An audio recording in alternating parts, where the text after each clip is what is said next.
বাঙালি বুঝুন, চোপড়া নিয়েও আপনারা চুপ, আপনারা মানে বাংলার মানুষ, তারা চুপ। হ্যাঁ, কোচবিহার নিয়েও চুপ, সিএসসি নিয়েও চুপ, স্বাস্থ্যসাথী নিয়েও চুপ। শুধু খুশি হচ্ছে যদি আমি লক্ষ্মী ভান্ডার পেয়ে হয়ে থাকি, তাহলে তার কি বলার নেই। হ্যাঁ, আমরা বলেছি যে আমাদের শুভেন্দু বাবুর নির্দেশে আমরা এখানে এসেছি, বিরোধী দল নেতার নির্দেশে আগামী দিন আমরা বৃহত্তর আন্দোলনে যাব।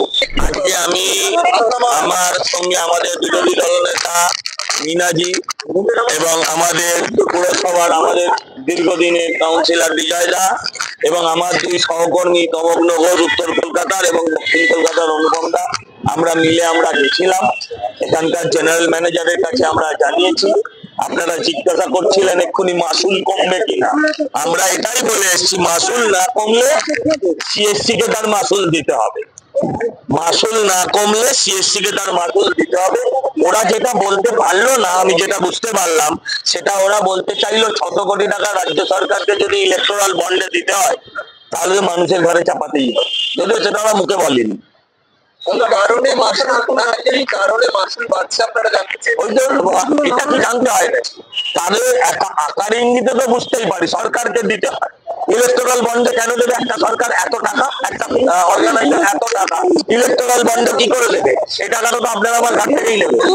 600 কোটি টাকা যদি একটা অর্গানাইজেশন একটা সরকারকে দেয়, একটা পার্টিকে দেয়, নট সরকার, একটা পার্টিকে দেয় ভোট লড়ার জন্য, তাহলেই বুঝতে হয় সে টাকাটা তারা কোথেকে উসুল করে। তাহলে ব্যবসা করতে, তারা তো এখানে হরিসভা খোলেনি, তারা তো এখানে রামকৃষ্ণ মিশন বা ভারত সেবাশ্রম খোলেনি শুধু সমাজ সেবা করবে, তারা সেবার মধ্যে দিয়ে সার্ভিস ইন্ডাস্ট্রিতে সেবার মধ্যে দিয়ে তারা টাকা কামাতে।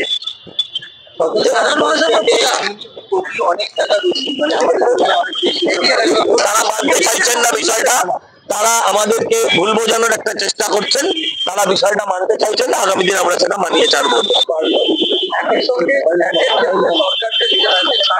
রাজ্য দাম বাড়ালো, পরিষ্কার করে বলুন। পেট্রোল ডিজেলের দাম সারা ভারতবর্ষে বাড়েনি, রাজ্য তার ভ্যাট 1 টাকা বাড়ানোর ফলে পেট্রোল এবং ডিজেলের দাম বাড়লো। ভোট চলে যাওয়ার সঙ্গে সঙ্গে এই রেট কিন্তু কেন্দ্রীয় সরকার বাড়ায়নি। যারা বলেছিল গ্যাসের দাম ভোটের পর বেড়ে যাবে, তারা পেট্রোলের দাম বাড়িয়ে দিয়েছে। পেট্রোলের দাম বাড়েনি, ভ্যাট বেড়েছে, এটা মাথায় রাখতে হবে। হ্যাঁ, নিশ্চয়ই লক্ষ্মী ভান্ডার দিতে দিতে লক্ষ্মী ছাড়া হয়ে যাচ্ছে পশ্চিমবাংলা, তাই তো বিজিবিএস বন্ধ হচ্ছে, তাই ভ্যাটে তেলের উপরে ভ্যাট বসছে আরো 1 টাকার। আরেকটা বিষয়, স্বাস্থ্য সাথী ওই সিদ্ধান্তে যেটা বলা হচ্ছে শুধুমাত্র স্বাস্থ্য সাথী আর সাধারণ মানুষের সাথী হতে পারবেন, এই সিদ্ধান্ত নিয়ে যে 10 দিনের বেশি থাকলে হ্যাঁ তাকে কিক আউট করে দিতে হবে হসপিটাল থেকে। শুধুমাত্র অপারেশনের জন্য টাকা দেবে, না না 10 সেটা এখনো আসেনি। 10 দিনের সব অপারেশন কেউ দেবে না। আমি বলছি অর্থোপেডিক অপারেশন তারা বন্ধ করে দিয়েছে।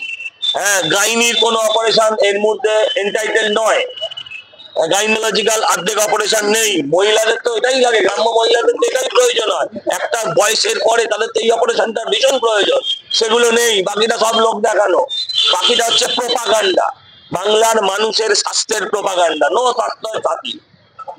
আর এখন যেটা বলে দিয়েছে সেটা হচ্ছে 10 দিনের বেশি থাকলেই ভিজিলেন্স হবে।